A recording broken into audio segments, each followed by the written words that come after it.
evil too. Let's be clear about this. We're not here to help you save the world. Hey there guys, this is Richard, your host, with another marvelous video. Some of the most memorable and iconic characters in the DC universe are the bad guys. From the Joker to Lex Luthor, these villains have captured our imaginations and kept us on the edge of our seats. Have you ever wondered what it's like to be truly evil? Well, and that's why we're diving headfirst into the world of DC's evil teams. From the Legion of Doom to the Injustice League, these baddies make Darth Vader look like a cuddly kitten. But don't worry, we'll be your tour guides through this den of wickedness. So grab your popcorn, put on your black cape, and get ready to root for the bad guys. Just this once, we promise. It's time to explore the dark side of DC, one villain group at a time. Welcome to part 1 of every DC evil teams explored. Before we go into our explanation, we have a very small request. If you like our content, please support us by subscribing to our channel. This is a small click for you, but for us, it means a lot. Thank you. Let's begin. Number 1. Dark Knights, Dark Multiverse. The Dark Knights are the dream team that was assembled by the Batman Who Laughs with Barbatos, the Bat-God, and they consist of dark and villainous versions of Batman from the Dark Multiverse who wanted to fight tooth and nail for their world's survival. These dark versions of Batman have been taken from their respective worlds moments before their destruction and brought together to fight for Barbatos' cause. The Dark Knights are the embodiment of Batman's worst fears and regrets, and each original member correlates to a member of the Justice League, like the Batman Who Laughs, representing Batman's fear of becoming as bad as the Joker, and correlates to Batman, and the Drowned, representing his fear of going too far in the fight against superhumans, which correlates to Aquaman. The Dark Knights systematically took control of the homes of the Justice League and the Watchtower, and even killed Nightmaster at the Oblivion Bar. They attacked and captured most of the resistance to Barbatos. The Batman Who Laughs was excited to reveal that the Dark Knights wanted to unleash the horrors of their universe onto the multiverse. However, the Justice League managed to harness Element X from the World Forge, empowered some of the other members of the Justice League with the metal, and destroyed the Dark Knights, which saved the world from the Dark Multiverse and ended up with the defeat of Barbatos. The only member of the Dark Knights who was able to escape annihilation was the Batman Who Laughs, which was due to his capture by the Legion of Doom and Lex Luthor. The Dark Knights is a fascinating exploration of Batman's psyche, and their presence in the DC universe leaves a lasting impression. They're a formidable adversary for even the Justice League. Their twisted versions of Batman are a true testament to the creativity and imagination of the DC writers.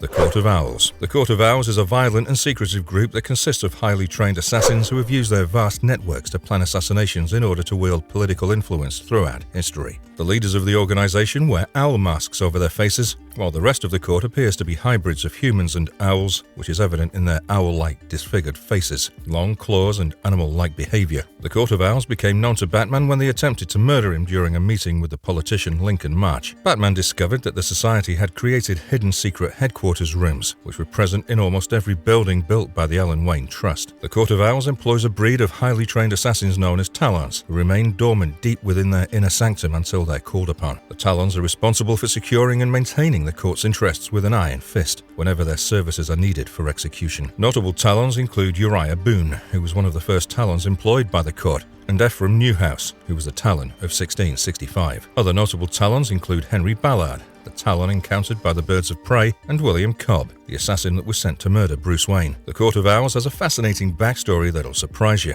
It was revealed that the group was founded by people descended from the tribe of Judas, who worshipped the Bat-God Barbatos. The actual mission of the Court of Owls was to infect 5 metals, which could be found in the Dark Multiverse, into the blood of a son of the House of Wayne who would take on the identity of a bat. They undertook the mission in hopes of becoming the rulers of the world alongside Barbatos. But tragedy struck the Court of Owls when the leaders of the Parliament of Owls were taken out by the Robins of the Batman Who Laughs. This left the Court of Owls leaderless and without purpose, until the Judge of Owls took up the mantle of its leadership.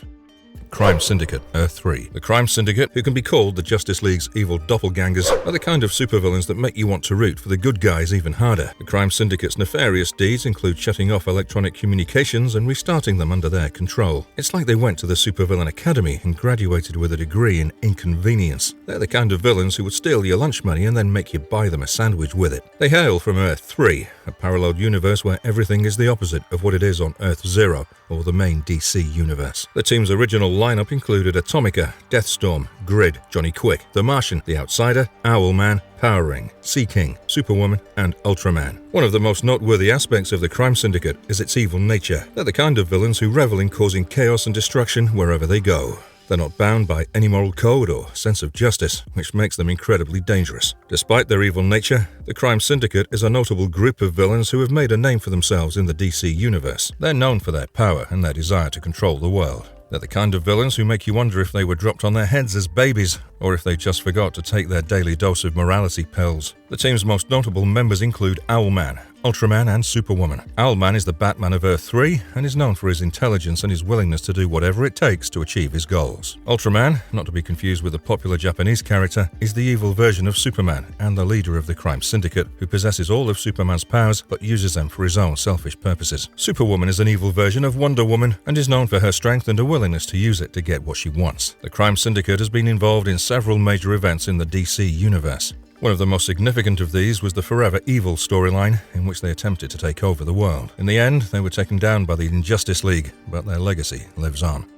Black Lantern Corps. The Black Lantern Corps from DC Comics is a group of deceased beings from throughout the universe who have fallen into the domain of the dead. They're the army of Nekron, the lord of the unliving and the entity of death, and their purpose is to eliminate all life. They're like the Grim Reaper's minions, but with a much more sinister agenda. The Black Lantern rings are wielded by the deceased, who are driven by a need to take the hearts of those who will be most emotionally affected by their return. These rings are not your typical jewelry, as they symbolize a total absence of emotion and life. It's like wearing a badge that says, "I am dead inside." The Blackest Night prophecy was foretold by the 5 inversions of Ishmot, enemies of the Guardians of the Universe. But like any good prophecy, it wasn't taken seriously by the Guardians of the Universe until it was too late. Green Lantern Abin Sur took custody of the inversion Atrocitus in order to find the bearer of the Black, but he was killed, and Atrocitus discovered the bearer, the human William Hand. This series of events led to Hand becoming the villainous Black Hand, and eventually the creation of the Black Lantern Corps. The War of Light saw the Black Lantern Corps unleash their full power on Earth, and Oa, Scar, a guardian of the universe who became connected to Nekron after being scarred by the Anti-Monitor, prophesied the coming of the Blackest Night with her Book of the Black. Meanwhile, Nekron released a massive number of Black Lantern rings into the universe, which were headed for Earth and Oa. Black Hand became the herald of the Black Lanterns, and the Blackest Night began that unleashed all hell on Earth. It took the efforts of all the Lantern Corps working together to survive the events of the Blackest Night.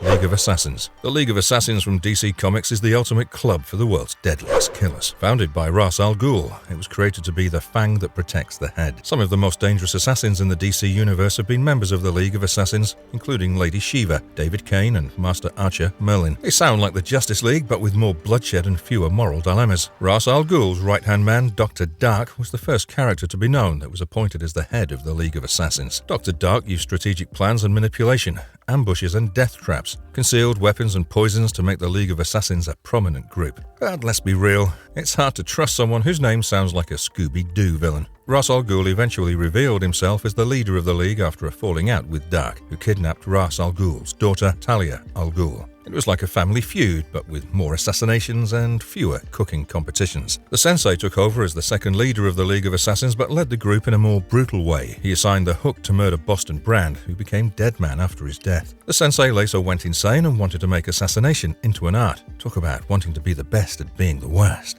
Batman foiled his latest plot, and with that, control of the League returned to Ra's al Ghul. Lady Shiva was brought in as Sensei to lead Nyssa Ratko's new version of the League, with the plan of having Cassandra Cain be in charge of the Warriors. However, the group was eventually divided due to conflicting loyalties between Lady Shiva and Nyssa, as some members worshipped Batgirl as the one who is all. The League of Assassins suffered several casualties when the unhinged Mad Dog went on a killing spree. Batgirl sacrificed herself to protect the assassin Tigress. However, she was quickly revived in a Lazarus pit by Lady Shiva, who wanted to have a final showdown with her. Following the Infinite Crisis, the League of Assassins was divided into 2 factions. Cassandra Cain led one group, while the other was led by Talia al Ghul after the tragic death of her sister. However, Ra's al Ghul, who had recently returned from the dead, regained control of the League from his daughter and is fending off attacks from the Sensei.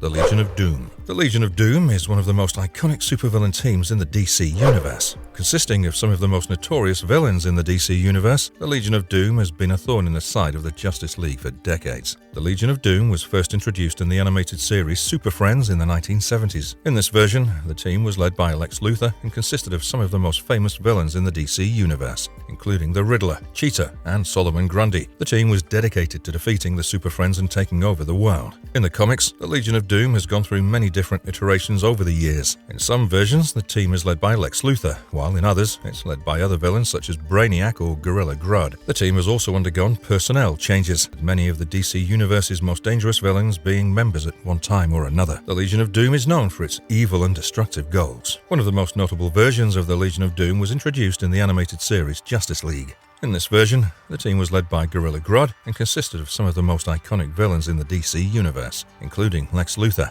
the Joker, and Sinestro. The team was dedicated to defeating the Justice League and taking over the world. In the comics, the Legion of Doom has been involved in some of the most epic battles in the DC Universe. The team has faced off against the Justice League and other heroes on numerous occasions, which would often cause widespread destruction in the process. Despite their evil goals, the Legion of Doom has become a beloved part of the DC Universe. Their iconic status has led to numerous appearances in comics, movies, and television shows, making them one of the most recognizable supervillain teams in all of pop culture. The Jokers. The Jokers, with a Z, are a notorious gang of criminals in the DC Universe that take their inspiration from the clown prince of crime himself, the Joker. They appeared in the animated series Batman Beyond, where they were a prominent antagonist group. The Jokers are a street gang that terrorizes the citizens of Gotham City in the future. They dress in a clown-like outfit and use various Joker-themed gadgets and weapons. The gang is known for its chaotic and unpredictable behavior, which is reminiscent of the Joker's own brand of insanity. The Jokers are not a unified organization, but rather a loose association of gangs that share a common theme. One of the most notable Jokers members is a young woman named Dee Dee. Dee Dee is a skilled fighter and an expert in acrobatics. She's also highly skilled in the use of various Joker-themed gadgets and weapons. Despite the criminal activities, the Jokers are often portrayed as more of a nuisance than a serious threat. They're seen as a gang of petty criminals rather than the world-ending threats that Batman has often faced. The Suicide Squad. The Suicide Squad is a team of anti-heroes in the DC Universe who are forced to undertake dangerous missions for the government in exchange for reduced sentences.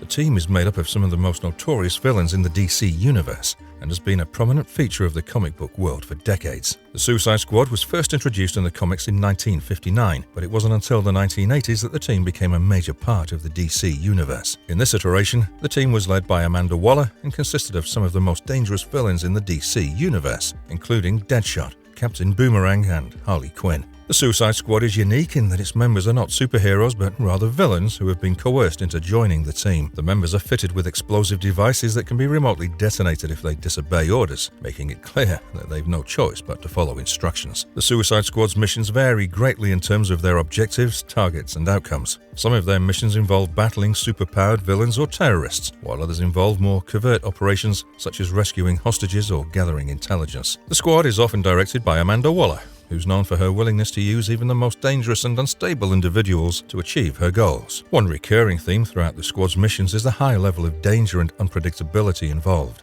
Many of their missions involve facing off against powerful adversaries or navigating treacherous political landscapes, often with limited resources and support. The squad members themselves are often disposable, with casualties and betrayals occurring frequently. The Suicide Squad has been adapted into various media over the years, including movies, TV shows, and video games. The team's first live-action movie was released in 2016, and a sequel was released in 2021. The Manhunters. The Manhunters are a group of evil androids that were created to be a peacekeeping force, but ended up malfunctioning and set out to destroy the universe. That sounds familiar. Even though the Manhunters sound like the Terminator or even Ultron from Marvel Comics, they battled against the Green Lantern and the Justice League with all their might. Originally created by the Guardians of the Universe to maintain order in the cosmos, the Manhunters drew inspiration from the Martian Manhunter. However, their programming was tampered with by Krona, a rogue Guardian of the Universe who sought to prove that the emotionless force was flawed. The Manhunters became corrupt and believed that all crime stemmed from emotions. They decided that eradicating all sentient life was the only solution to maintaining order in the universe. Their plans to discredit the Guardians of the Galaxy and the Green Lantern Corps were exposed after their defeat. The Manhunters had a variety of members, including Cyborg Superman, Manhunter Grandmaster, and Manhunter High Master. They also had multiple Manhunter agents in place to pursue their goals. Each member had a unique set of inbuilt weapons, and their abilities varied. They were even able to make use of Kryptonian technology in their weapons. Despite their initial programming to maintain order, the Manhunters became a significant threat to the universe. The Guardians of the Universe eventually abandoned the Manhunters and created the Green Lantern Corps to protect the universe. Hive. Here we go again with another group of villains trying to take over the world. This time it's Hive, which stands for Hierarchy of International Vengeance and Extermination. And let me tell you, they're not messing around when it comes to world domination. They'll use anything from terrorism to assassination to sabotage and achieve their goals. The first iteration of Hive was led by the Hive Master, who recruited 7 criminal genius scientists to join his organization. They went after Superman and the Teen Titans, hoping to take them down and rule the world. But, as always, the good guys prevailed and took them out. But of course, that wasn't the end of Hive. Years later, a new version of the organization emerged, which was led by a mysterious Hive mistress. And guess who it was? Deathstroke's ex-wife, Adeline Kane. She was out for revenge against superheroes, blaming them for the deaths of her 2 sons. So, she used Hive to try and rid the world of all metahumans. Hive has also made appearances in various media adaptations, like the Teen Titans animated series and Arrow. And let's not forget about the DC animated film Deathstroke, Knights and Dragons. They're like the villains who just won't go away, always popping up when you least expect them and causing all sorts of trouble. Maybe Hive should change their name to Hopelessly Inept Villains Everywhere, because they just can't seem to get it right. So, if you see them lurking around, just call up the Teen Titans or Superman, and they'll take care of them for you. Easy peasy. The Fatal Five. The Fatal Five is a group of supervillains in the DC Comics universe who have been a persistent threat to the legion of superheroes and other heroes. The group consists of 5 members, each with a unique set of skills that are both dangerous and deadly. The original lineup of the Fatal Five included Tharok, the Persuader, Mano, Validus, and Emerald Empress. They were first introduced in Adventure Comics issue number 352 in 1967 and have since faced off against the legion of superheroes and other heroes in various storylines. The group's most notable appearance was in the animated film Justice League vs. the Fatal Five, which was released in 2019. Tharok is the leader of the Fatal Five and possesses advanced cybernetic implants that enhance his intelligence and physical abilities. He's a skilled tactician and strategist, able to plan and execute complex schemes to achieve his goals. The Persuader wields an atomic axe that can cut through virtually any material, making him a fearsome opponent in battle. Mano has the ability to disintegrate matter with his touch, which makes him a dangerous adversary who can destroy objects and even living beings with ease. Validus is a giant-sized villain with immense strength and durability, making him nearly invulnerable to physical attacks, and is the most powerful member of the Fatal Five. Finally, Emerald Empress possesses the Emerald Eye of Ekron. With this powerful artifact, she can tap into its immense power and use it in a variety of ways. First off, she can fly through the air and even survive in the cold vacuum of space thanks to the eye's power. But that's not all. She can also blast her enemies with energy attacks that are strong enough to take down even Superboy. And if anyone tries to attack her, she can just activate the eye to generate a nearly impenetrable force field around herself. The Fatal Five has faced off against the legion of superheroes and various other heroes over the years, and it often ends up causing significant damage and destruction in their wake.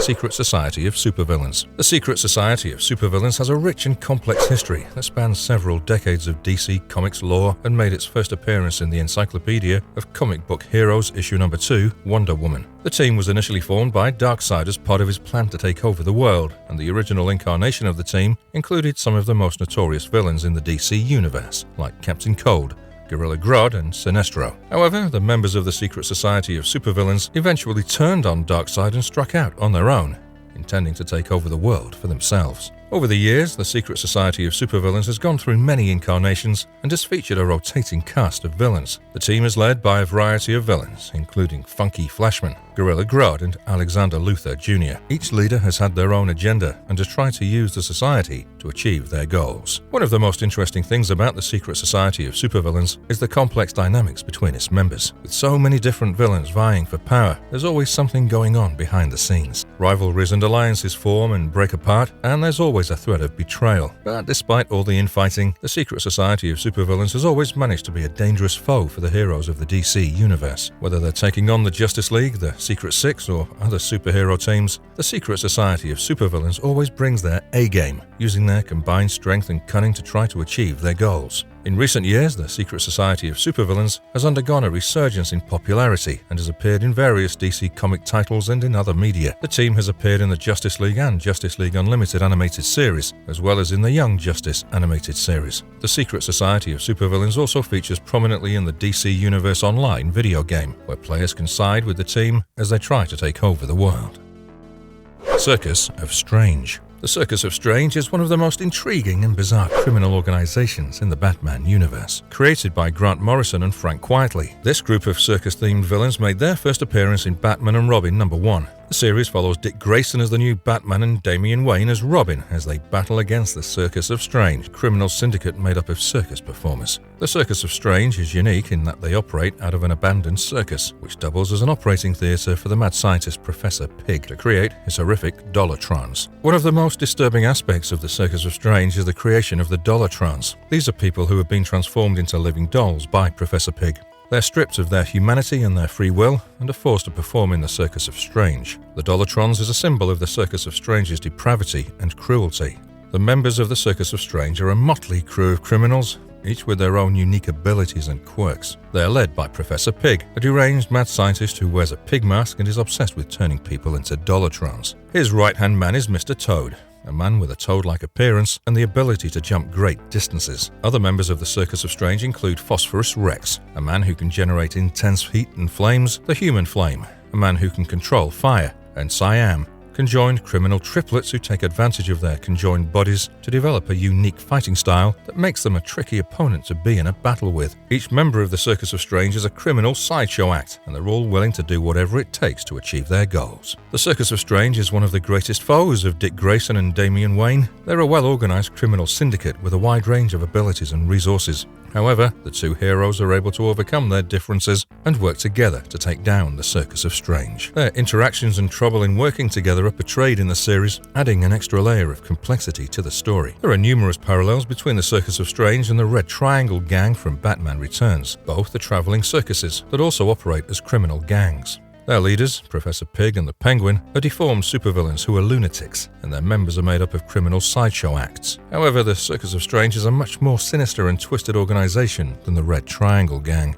Darkseid Elite. Darkseid Elite is a powerful group of warriors and soldiers who serve as the primary forces of the tyrannical ruler of Apocalypse. This group consists of some of the most skilled and deadly warriors in the DC Comics universe, and they're handpicked by Darkseid himself to enforce his will and maintain his iron grip over the planet. The elite of Darkseid's army is comprised of various groups, which include the Parademons, the Justifiers, and the Female Furies. Each of these groups has its own unique strengths and abilities, and they're deployed according to the specific needs of Darkseid's goals. In addition to these specific groups, Darkseid's Elite also includes some of the most powerful beings in the DC Comics universe. These include new gods like Calibac, Darkseid's son and a powerful warrior in his own right, Assad, Darkseid's chief torturer and a master of psychological manipulation, Steppenwolf, who is Darkseid's uncle and one of his most trusted lieutenants, and Granny Goodness, who's a cruel and sadistic woman who runs an orphanage on Apocalypse and is responsible for training the Female Furies. One of the defining characteristics of Darkseid's Elite is their unwavering loyalty to their leader. They're trained to be completely obedient to Darkseid's will, and they'll stop at nothing to carry out his orders.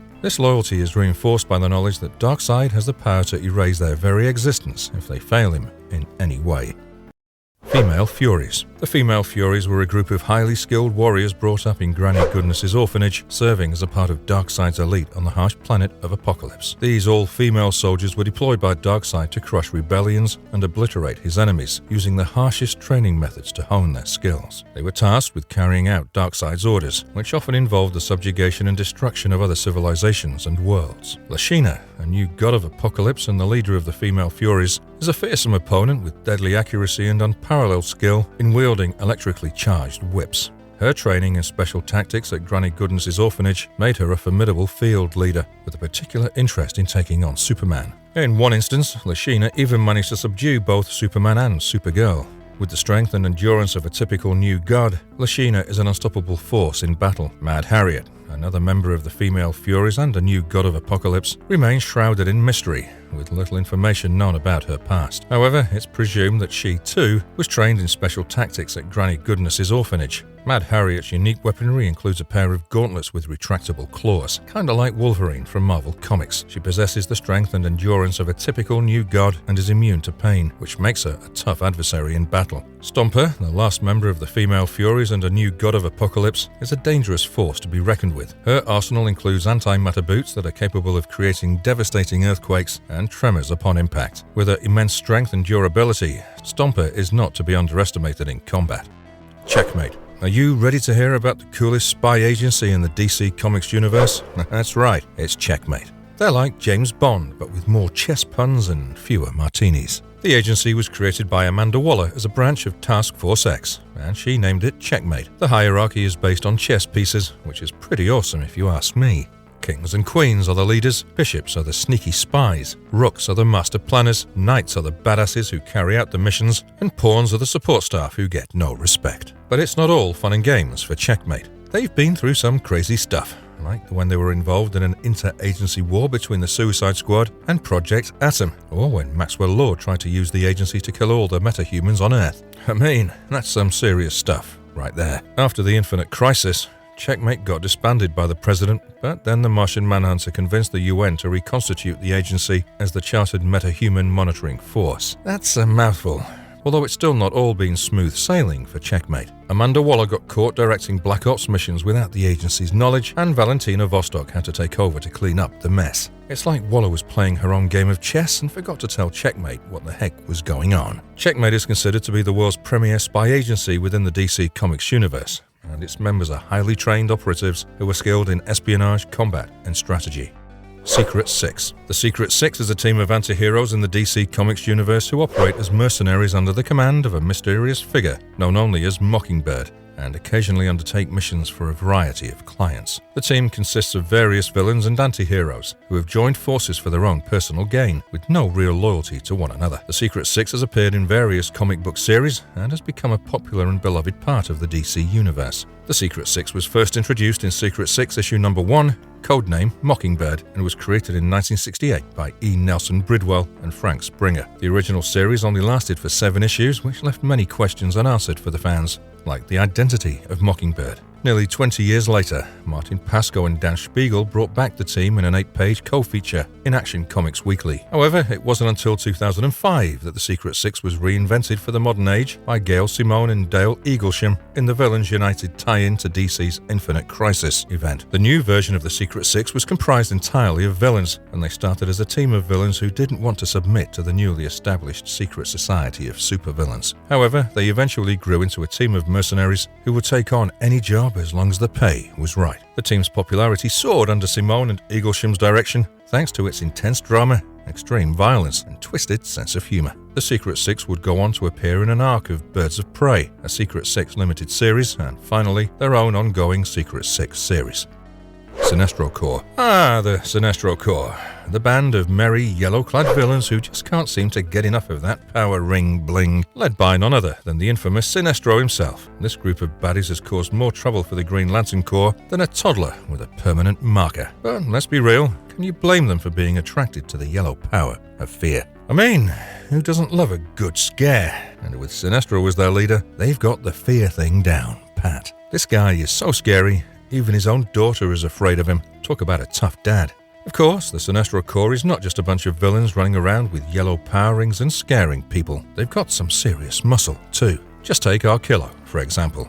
This guy is a hulking brute with a face that looks like it's chiseled out of granite. He's so tough, he could probably give the Hulk a run for his money in a game of arm wrestling. And let's not forget about the Sinestro Core's signature move, the Fear Blast. This nifty little trick allows them to shoot beams of pure fear at their enemies, causing them to cower in terror. It's like a super-powered version of a haunted house. And you thought your neighbor's Halloween decorations were scary. But as much as we love to hate the Sinestro Core, we've got to give them credit where credit is due. They're a pretty organized bunch, with a strict hierarchy and everything. It's like they've got their own little evil corporation going on. You've got Sinestro at the top, with his loyal lieutenants and foot soldiers underneath him. It's like they're running a yellow-colored version of Wall Street. And let's also not forget about the Sinestro Corps' recruitment methods. They go around convincing people to join their cause, promising them all sorts of benefits like power, respect, and a really cool yellow costume.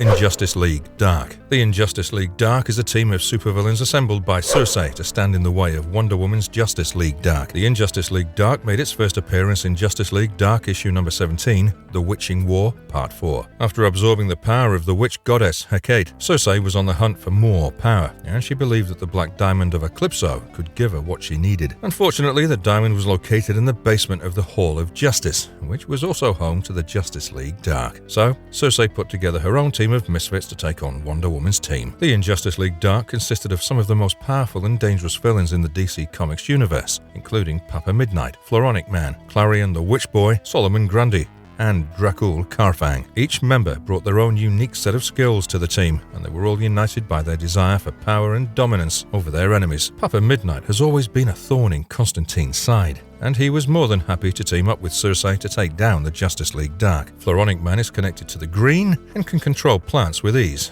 making him a formidable opponent in any battle. Clarion, the Witch Boy, and his familiar, Teakle, bring their own brand of chaos and mischief to the mix, adding an unpredictable element to the team. Solomon Grundy is an undead powerhouse who's seen better days, but he's still as powerful as any enemy out there. And then there's Dracul Karfang, an undead dragon whose remains hang in the Hall of Justice as a trophy. With this team of misfits, anything can happen. The Injustice League Dark is a dangerous opponent for any superhero team. They're unpredictable, dangerous, and just plain fun to watch in action. Whether they succeed or not, we know one thing for sure: they always leave their mark on the DC Comics universe. So, if you're a fan of supervillains and love a good team-up, the Injustice League Dark is the perfect group to root for. But just be sure to keep an eye on them. You never know what they'll do next.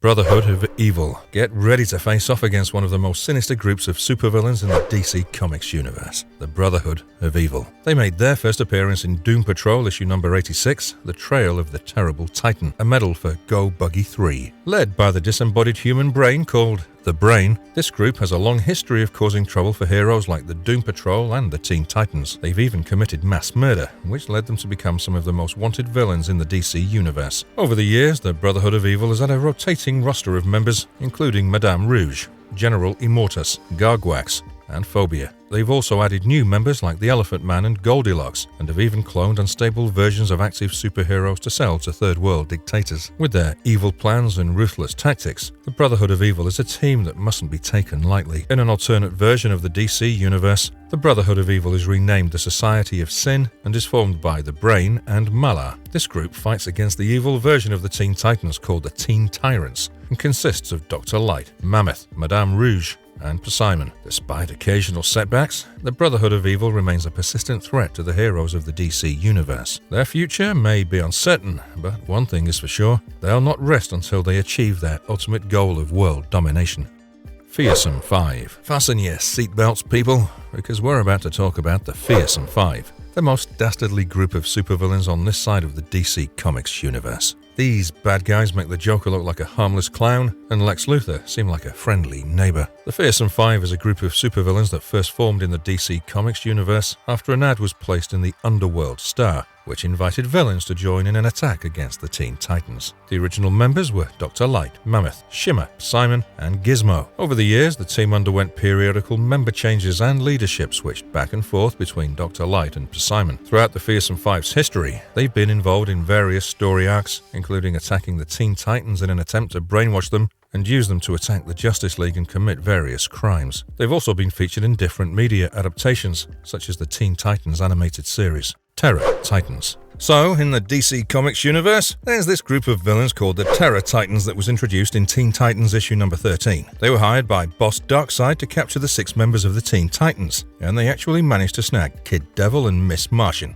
They even believed they killed Ravager, but turns out she was still alive. Thank goodness. The leader of the Terror Titans, Clock King, had some pretty shady intentions. Whenever one of his team members got close to someone, like a parent or a friend, Clock King had them murdered. Well, that's certainly not very nice. The Terror Titans kept gathering metahumans for the Darkseid tournament, but Clock King had a bigger plan in mind. He attacked Rose and tried to have her killed, but the metahumans were actually freed from Clock King's mind control by Miss Martian, who was posing as Star-Spangled Kid. When the Terror Titans returned to base, Clock King wasn't happy with their performance and ended up killing Disruptor for trying to kill Rose. He then left the team to be captured by the now freed metahumans, but the Terror Titans didn't remain down for long. They managed to break out of jail and formed a new pact of friendship, determined to go after Clock King and take him down. The current members are Bolt, Copperhead, and Persuader. Let's hope they can put aside their villainous ways and actually succeed in their mission. Superman Revenge Squad. The Superman Revenge Squad is a group of supervillains in the DC Comics universe who have banded together to take on the Man of Steel. The team consists of various villains, including Mongul, Metallo, and Cyborg Superman. Back in the day, the team was actually called the Superboy Revenge Squad. They were made up of some aliens from the planet Wexer, too, who were basically conquerors that killed and exploited worlds that were technologically inferior to them. Superboy managed to trick them into leaving Earth alone, but the Superman Revenge Squad proper would attack later on as aliens from planet Vrun. They even created a Superman robot known as Ajax to try and destroy the real Superman, but the robot ended up sacrificing itself to save him. Throughout the years, the squad would change up their membership and leaders, but they always had the same objective: kill Superman. In the post-Crisis era, the Superman Revenge Squad had a new start and some new members, like Parasite, Rock, and Board. They faced off against Superman with some altered powers, but he still managed to defeat them. The squad even came back during the Last Sun saga, and they were a lot stronger than before. But in the Rebirth era, a new version of the squad was gathered by the Cyborg Superman, the Eradicator, Blanc, Mongul the Elder, Metallo, and General Zod. They were a pretty violent bunch in their methods, but Superman had some help from the Superman family, and they ended up failing. So, yeah, the Superman Revenge Squad has been around for a while, but they've never been very successful.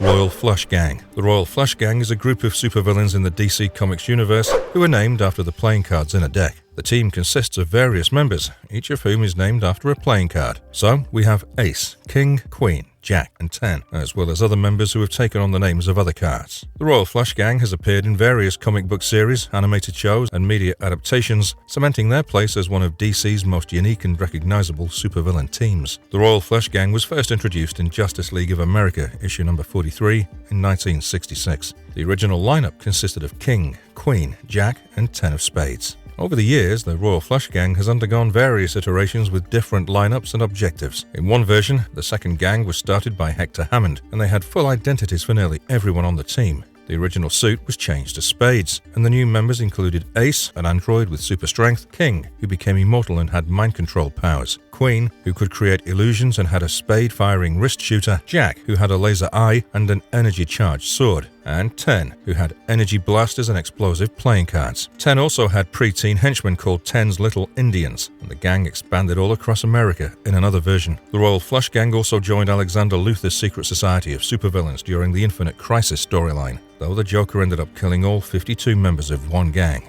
In yet another version, a new Royal Flush Gang appeared under Amos Fortune's authority, with multiple active costumed members whose outfits and codenames were derived from pip values lower than 10. Members could also be dealt out at the leader's discretion. In the New 52, a new version of the gang appeared and battled the Rogues during the events of Forever Evil. It's clear that the Royal Flush Gang has had many different forms and members over the years, but one thing remains the same: they're always up to no good. Sons of Trigon. The Sons of Trigon are a group of fictional characters in the DC Comics universe, primarily associated with the Teen Titans franchise. They're the offspring of the demonic entity known as Trigon, who is often portrayed as one of the most powerful and malevolent villains in the DC universe.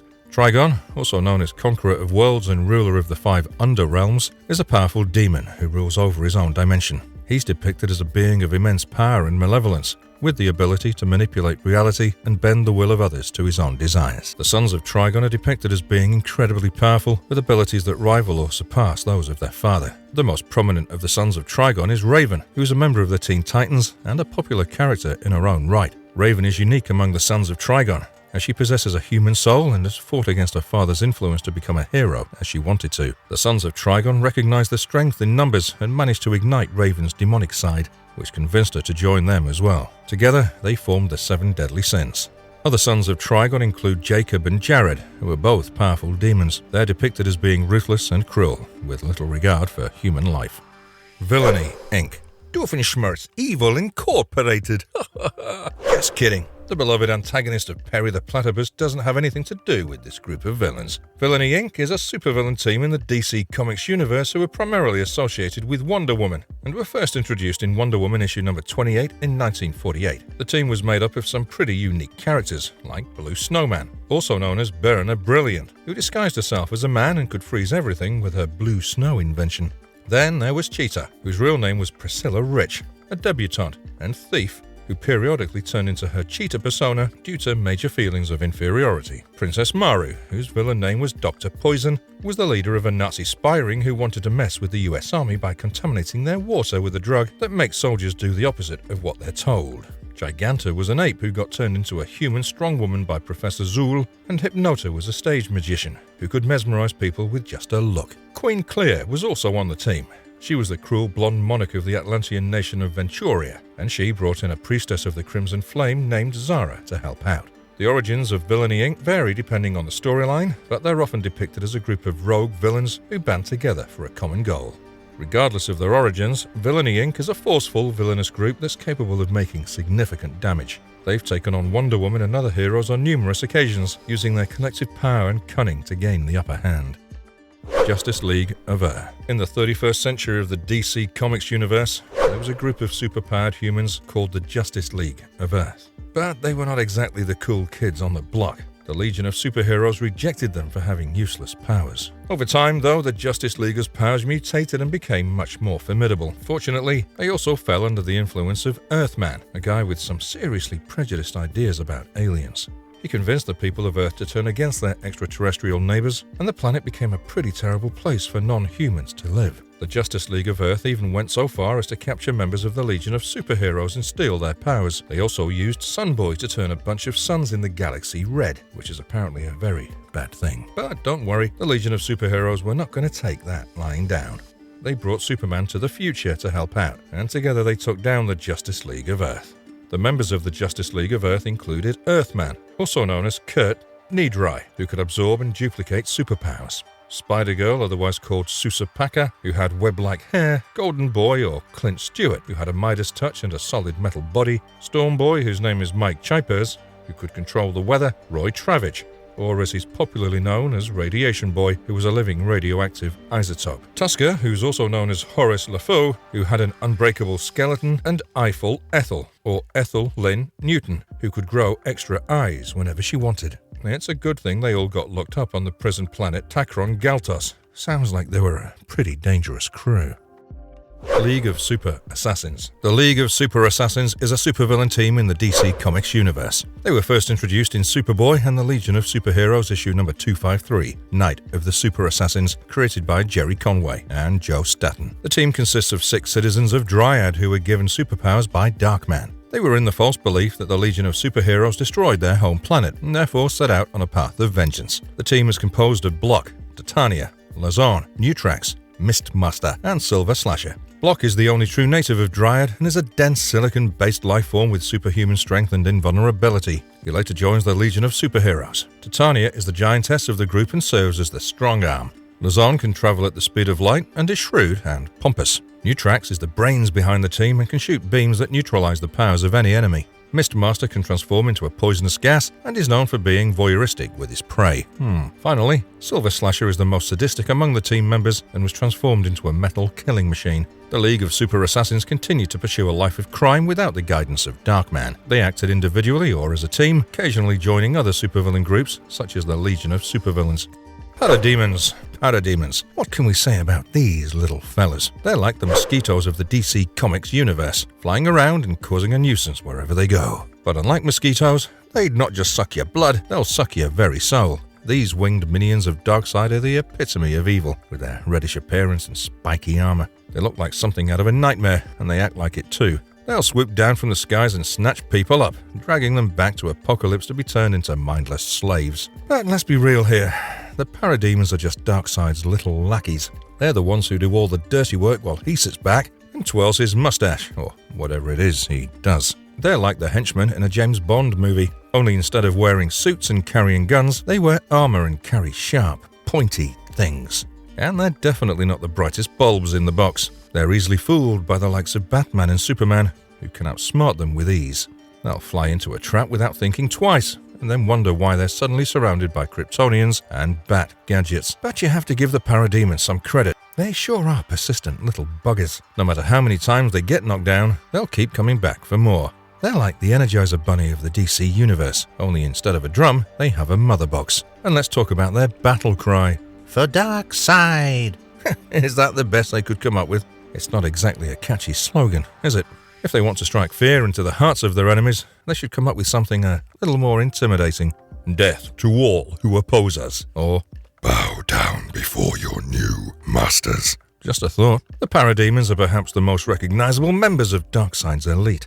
These demonic creatures are genetically engineered to be loyal soldiers of Apocalypse, and they're used as shock troops in battle. They're typically armed with weapons and technology that allow them to fly and fire energy blasts, which makes them dangerous opponents in combat. Cobra. The Cobra Cult, also known as the Cult of Cobra, is a dangerous terrorist religious organization in the DC Comics universe. The group is led by Cobra, a villainous character who possesses enhanced physical abilities and energy blasts from his hands. Their origins are shrouded in mystery, but the organization is believed to have begun in India. The Cobra Cult is made up of religious fanatics who are willing to fight to the death and commit suicide rather than be captured. This has allowed the organization to maintain a veil of secrecy for decades, possibly even centuries. They're one of the most powerful criminal organizations in the DC universe, competing with other groups such as Skull for power. The Cobra Cult believes in the Kali Yuga, which is the age of darkness in Hindu mythology. Their ultimate goal is to achieve world domination and create a utopian society ruled by their enlightened leadership. Their members are referred to as hatchlings, if they're new recruits, and Nagas, if they're trained members of the Cobra Cult. Cobra and the Cobra Cult have clashed with numerous heroes in the DC universe, including Batman, The Flash, Robin, and the Injustice League. They've also appeared in various animated adaptations of DC Comics, including Batman Beyond, Static Shock, and Young Justice. 4 Horsewomen. In the land of DC Comics, there's a group of nefarious villains called the 4 Horsewomen, which was assembled by Paula von Gunther, a descendant of the Valkyries with a serious grudge against Wonder Woman and her Amazonians. Paula von Gunther is convinced that the Amazons owe her family a blood debt, and she's not about to let it go. After discovering her heritage, Paula von Gunther was visited by some spooky Valkyrie ghosts who spilled the tea on the Amazons' supposed betrayal. Apparently, the Amazons totally wiped out the Valkyries during a visit to Themyscira, which left only Paula von Gunther's great ancestor Gudra alive. Paula von Gunther wasn't about to let that slide, so she rounded up a team of tough villains, including Devastation, Armageddon, and Genocide. Each member had their own beef with Wonder Woman, with Devastation ticked off about her family being taken away, and Armageddon seeking revenge against Diana, who's also known as Wonder Woman, as the daughter of her original enemy. Paula challenged Wonder Woman to a fight and demanded access to Themyscira, but Diana wasn't having it. So, Paula went rogue and caused a ton of chaos, including collapsing a base on top of Wonder Woman. Talk about rude. Despite Wonder Woman's refusal to give in, Genocide managed to force her way to Themyscira with Paula von Gunther, and the two started wreaking havoc. Donna Troy and her fellow warriors Nubia and Maggie teamed up to take down Genocide, while Wonder Woman tried to talk some sense into Paula. In the end, Wonder Woman managed to convince Paula to let go of the past and start anew in Themyscira. The 4 Horsewomen disbanded, but who knows, maybe they'll start a knitting club or something instead. World Killers. In the DC Comics universe, the World Killers are a team of 5 genetically engineered beings created by a Kryptonian laboratory deep in space. The World Killers were the result of testing on embryos collected from various species throughout the galaxy, with their name derived from Kryptonian myth. The World Killers consist of Dimax, Flower of Heaven, Perilous, Rain, and World Killer 1. Each member possesses unique abilities and powers, which makes them a formidable team of villains. Rain, in particular, has been a major adversary of Supergirl. She's a ruthless and powerful world killer who was sent to Earth to destroy it. She possesses superhuman strength, speed, and durability, as well as the ability to fly and generate energy blasts. The World Killers have been featured in various Supergirl storylines, including the New 52 series and the Supergirl Red Daughter of Krypton arc. They've posed a significant threat to Supergirl and the world, as they're driven by a desire to destroy all life on Earth. Red Lantern Corps. The Red Lantern Corps, the angriest, most volatile group of beings in the DC universe. If you ever find yourself in a fight with a Red Lantern, just remember, they're not mad, they're just really passionate about punching you in the face. And if you happen to see a red ring floating around, it's probably best to just back away slowly and hope that Atrocitus, the leader of the Red Lantern Corps and his gang of rage-filled misfits, find another target to vent their fury on. The members of the Red Lantern Corps are chosen based on their capacity for range, and they're often individuals who have suffered some great losses or injustices. They're empowered by their rage, which grants them enhanced physical abilities and the ability to vomit a corrosive red blood-like substance. The Red Lanterns are often in conflict with the Green Lantern Corps, as their ideologies are fundamentally opposed. The Green Lanterns are chosen based on their ability to overcome fear, while the Red Lanterns are fueled by their rage and anger. Despite their aggressive and often violent nature, the Red Lantern Corps has had some sympathetic characters who have struggled with their anger and sought redemption. Some of these characters include Bleeze, a former princess who was transformed into a Red Lantern after being enslaved and tortured, and Dex Star, a former house cat who was transformed into a Red Lantern after his owner was murdered. All in all, the Red Lantern Corps may not be the most emotionally stable group of heroes, or villains, depending on how you look at it, but you just can't deny that they bring a certain, intensity to the table. Just don't get on their bad side, unless you want to be the next victim of their blood-red rage. Church of Blood. The next villain group in the DC Comics universe is the Church of Blood, who are a fictional organization of religious fanatics and villains led by Brother Blood. The Church of Blood is a cult-like group that seeks to gain power and control through dark magic and ritual sacrifice. Brother Blood, the leader of the Church of Blood, is a powerful sorcerer who uses his abilities to manipulate and control his followers. He's known for his immortality, which he maintains by performing a ritual sacrifice of bathing in the pool of blood every year. The Church of Blood has been a recurring adversary of the Teen Titans, as they seek to eliminate anyone who opposes their plans for power and control. They've also been known to clash with other heroes, including Superman and the Justice League. The Church of Blood has a complex hierarchy, with Brother Blood at the top and various acolytes and followers beneath him. These followers are often brainwashed or coerced into joining the cult, and they're willing to do whatever it takes to please their leader. In addition to their use of dark magic and ritual sacrifice, the Church of Blood is also known for its advanced technology and weaponry. They've used these tools to further their goals of domination and control. Villains for hire. And now we have a group of villains in the DC Comics universe that live up to their name. The Villains for Hire are a group of superpowered villains led by Deathstroke, also known as Slade Wilson. The group consists of individuals with unique abilities and skills brought together to work as hired mercenaries for various criminal organizations and individuals.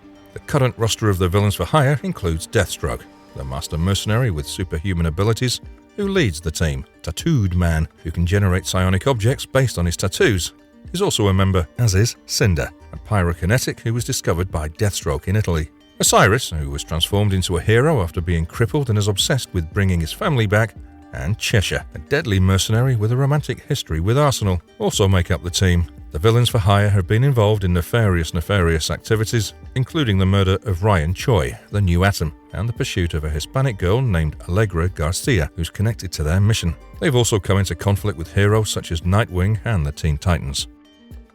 Masters of Disaster. Moving on with our list of supervillains in the DC Comics universe, the Masters of Disaster are a group of rough and tumble mercenaries led by New Wave, a sociopath who's more possessive than a clingy ex. Each member of the squad has control over a superhuman ability related to a natural destructive force, like earth, wind, fire, and water. These guys are not exactly known for their altruism. Instead of doing good for the sake of doing good, they prefer to work for a hefty sum of cash. And when they're not busy collecting their paycheck, they're using their metahuman abilities to unleash chaos and destruction. Windfall, a former member of the Masters of Disaster, saw her mother die at the hands of New Wave when they first acquired their powers. This traumatic experience sent her packing to join the Outsiders, a team of heroes who became the Masters' arch-enemies. The group later reformed for a heist, and New Wave brought on other villains with elemental powers to fill out the roster. This new team included Cold Snap, Heatstroke, Dust Devil, and Mudslide. They fought against the Outsiders in an epic battle, with the Masters eventually escaping. Cold Snap and Heatstroke, once lovers but unable to be together due to their conditions, joined the Masters of Disaster in the hopes of amassing enough cash to find a cure. Shakedown, another original member of the team, had a big crush on Windfall. Eventually, the team disbanded, and Windfall tried to make a go at reforming the group. Sadly, she was killed on a mission with the Suicide Squad. And as if that weren't bad enough, New Wave went on to murder her former teammate, Shakedown, in a fit of rage. These guys really know how to hold a grudge.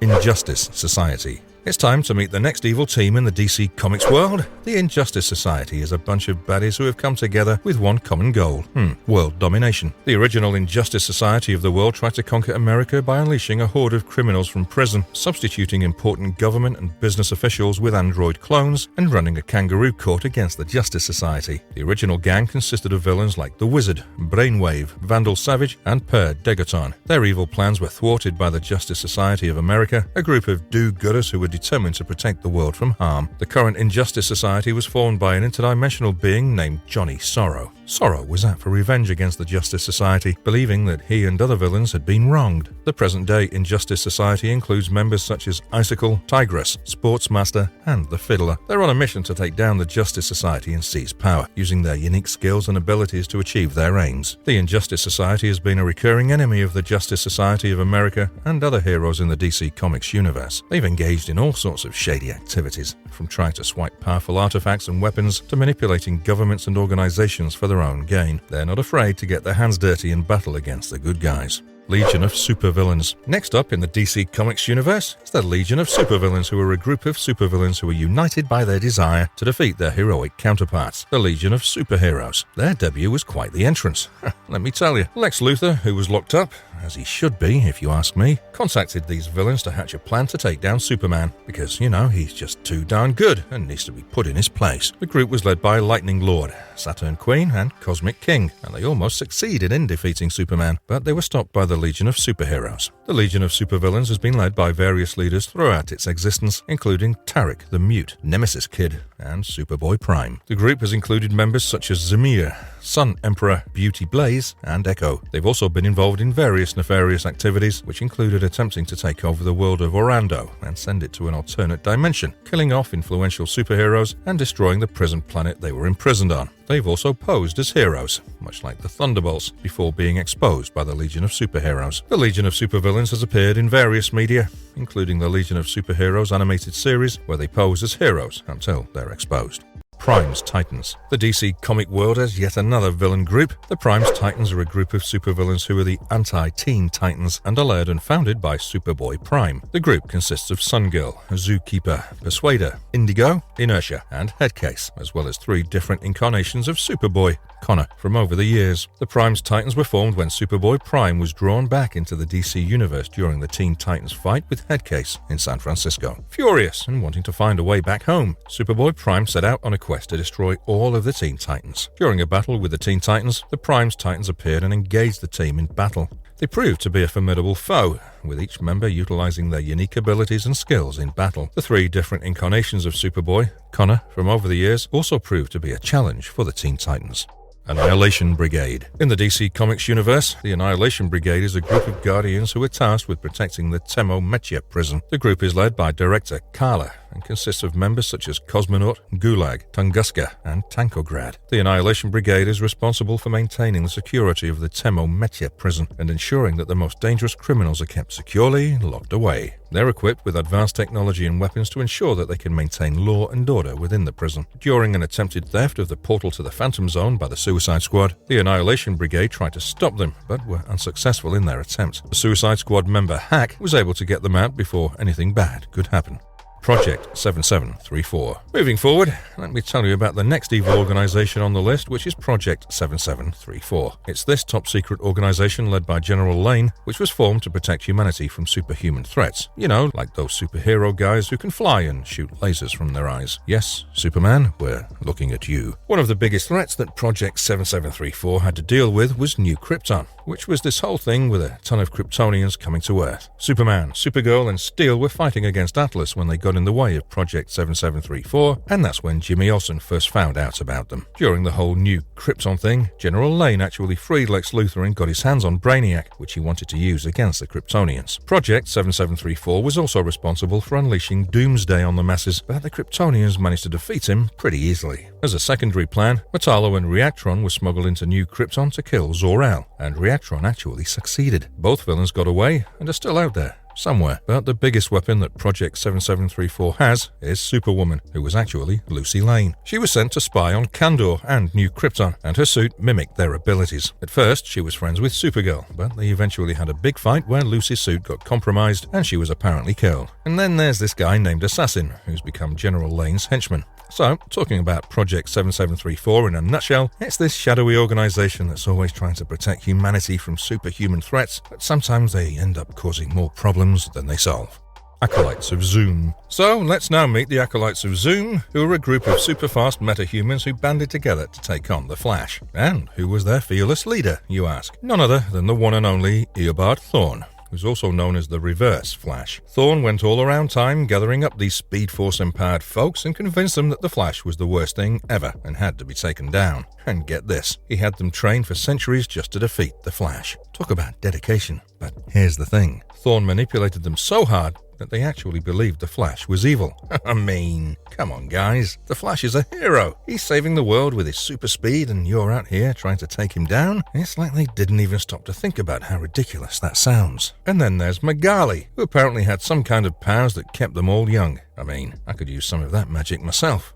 but I don't think I'd use it to fight the Flash. That just seems like a waste of a good thing. So, basically, the Acolytes of Zoom were a bunch of brainwashed speedsters who fell for Thorne's lies and ended up trying to take down one of the greatest heroes of all time. I mean, I guess you have to give them points for effort, but come on, let's use those powers for good, people. Leviathan. Next, it's time for us to get acquainted with Leviathan. What is Leviathan? Well, it's this super-secret organization that's basically like the Illuminati, but with surgically and genetically altered superhumans. I mean, can you even imagine? They're like the ultimate biohackers, creating all these crazy superpowered people in their labs. And get this, they're also really good at brainwashing people, like they can just convince someone to do whatever they want. No questions asked. It's like they have some kind of evil mind control power. So, for the longest time, nobody even knew who was running this whole operation. It was just a shadowy organization that nobody could trace back to any one person. But then it was revealed that the boss and leader was none other than Talia al Ghul. Yeah, the daughter of Ra's al Ghul. That Talia. One of the most notable agents of Leviathan is a guy known as the Heretic. He's this mysterious figure who dresses up in Batman-inspired Arab garb and just gives off major creepy vibes. Like when Damian Wayne comes across him in Yemen, the Heretic tells him, "You will know me, but not yet." Excuse me? That doesn't sound ominous at all. But thanks to a tracker that Damian placed on the Heretic, Batman was able to eavesdrop on a meeting where Leviathan declared war on him. And you know what Batman's response was? Game on. Yeah, that's right. The Dark Knight doesn't back down from a challenge, even if it is from a shady organization of superpowered biohackers. So, to sum it up, Leviathan is a super-secret organization with crazy biohacking skills and mind control powers, led by Talia al Ghul. Just your average evil mastermind stuff, you know? Medusa. So, there's this global criminal cartel called Medusa, and they've set up shop right in Gotham City. And let me tell you, they're not your average group of baddies. They've got this whole mystic nature thing going on, like they're into some real supernatural stuff. But Batwoman is on the case. She's working for the DEO and is sworn to take down Medusa no matter what. And let me tell you, she's got her work cut out for her with this bunch of villains. There's Bloody Mary, who's just as creepy as her name suggests. And then there's Falchion, who I'm pretty sure is just trying to compensate for something with that big sword he's always carrying around. Killer Croc is also part of the gang. And let's just say you wouldn't want to run into him in a dark alley. Morrow is another member, and I have no idea what his deal is. He's just this weirdo with a skull mask who likes to cause chaos. And then there's Sune, who I'm pretty sure is just trying to be a discount Poison Ivy. But the real head honcho of the group is Medusa herself. She's like this super powerful mystic who can turn people to stone with just a look. Yeah, you heard that right. She's like a real-life Medusa with a criminal empire and snakes for hair. And if that's not bad enough,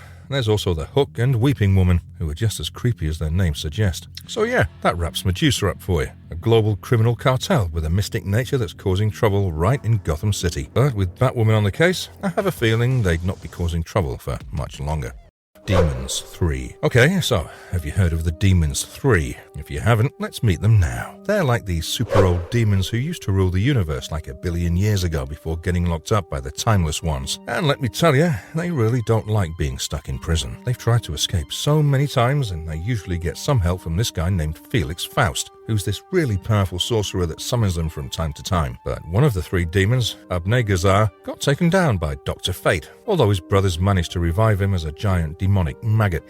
It's pretty gross. Anyway, the Demons 3 also teamed up with this guy named Neron, who was trying to kill the Justice League. Neron respected the elder demons, even though they weren't as powerful as him. And they also kidnapped Nightshade during the events of Day of Vengeance in an attempt to help Alexander Luthor and his society. In the post-Flashpoint world, the Demons 3 show up at the House of Mystery and attack a whole bunch of superheroes like Black Orchid, Constantine, Zatanna, Deadman, and Dr. Mist. They manage to get away with the map to the Books of Magic, and they go to the location where Felix Faust is held captive by Steve Trevor. They're all like, "We're here for the Black Room." Yeah, it's pretty intense. So, that's the Demons 3 for you. A bunch of ancient demons who really don't like being locked up and will do just about anything to get out of prison. If you ever run into them, just remember, do not mess with demons.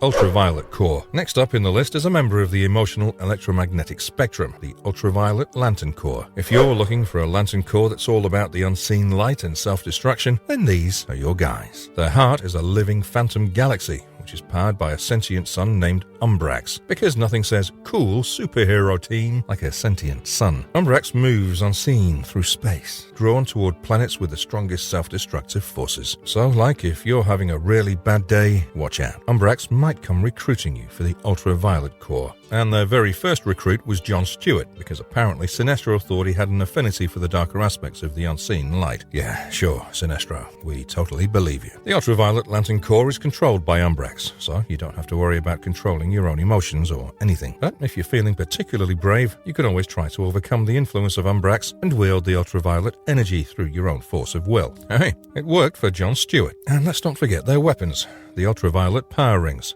I mean, sure, they sound pretty cool, and who wouldn't want a ring that can create constructs out of energy and do blasts of destruction? But there's a slight problem though. Unlike other Lantern Cores that gives you a physical ring, the Ultraviolet Lantern Core gives you a tattoo of the power ring. So, if you're afraid of needles, the Ultraviolet Lantern Core might not be the place for you. The Anti-Living. Oh boy, the Anti-Living. These guys are like the perfect zombies infected by a corrupted version of the anti-life equation. They're neither alive nor dead, they're just driven by their desire to spread more anti-life by killing or infecting anything and everything in their path. And how did they come to be? Well, it's all thanks to Darkseid and his attempt to acquire and utilize the anti-life equation. Of course, things didn't go as planned, and the equation became corrupted, turning into a techno-organic virus. Darkseid was the first victim of the Anti-Living as he became one himself, and destroyed a majority of his home planet, Apocalypse, and then the virus rapidly spread to Earth, infecting around 600 million people through digital devices like smartphones and TVs. Because, you know, everything is connected these days. But it's not just the DC universe that has to deal with the anti-living. In the dark multiverse, the Robin King discovered a way on how to modify the anti-life equation and turn the family of his world's animal man into the anti-living. And these guys are not just content with infecting or killing, they want to literally devour life. Because apparently being a zombie is not enough for them. You've got to be a zombie that eats everything. The 100. The 100. Not to be confused with the TV show of the same name, these guys are a local crime gang based in Freeland, and they're not your run-of-the-mill street thugs. Oh no. After the disappearance of Black Lightning, they grew into a major threat to the citizens of Freeland. But who is really behind the 100? None other than Kingpin Tobias Whale, of course. These guys are heavily involved in trafficking the green light drug, which is apparently some pretty nasty stuff. Because nothing says good business practices like peddling dangerous drugs to your community. And let's not forget about their name. The 100. It's like they're trying to be all mysterious and intimidating, but they just end up sounding like an emo band. Hey man, have you heard the 100's new album?